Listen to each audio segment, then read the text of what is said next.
anadlwch i mewn am ystynwch, anadlwch allan a dewch ar fraich chwith tu allan y thai yn gyferbyn. Okay? Felly mae gennych chi opsiwn i gadw'r fraich yma, neu os chi moyn, chi'n gallu dod ar fraich yma, neu hyd yn oed mae'n dod i'r trwyd, i lawr i'r trwyd, okay? Felly ni'n rili gwthio o ganau'r abdomen i mewn. Ac mae gennych chi opsiwn i anadlu i mewn yn ddwfn, anadlwch allan, a trowch unwaith eto.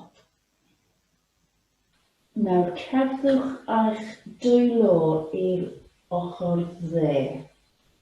Felly maen nhw'n dod i'r drwyd yma. Lyfli.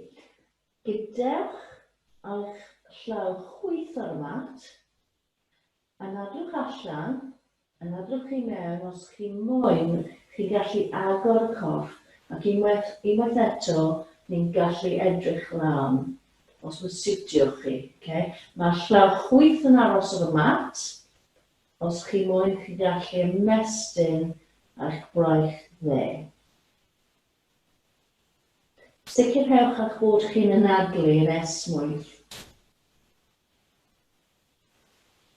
Ac anadlwch allan a dewch a'r dwylo i lawr a cerddwch eich dwylo i'r ganol a nesaf i'r ochr chwith.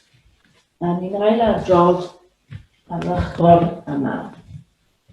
Os chi moyn, chi'n gallu anadlu mewn ac gorwch eich corff. Felly mae'r braich chwith yn dod lan a chi'n gallu edrych lan ar un amser. Anadlwch allan a dewch i lawr.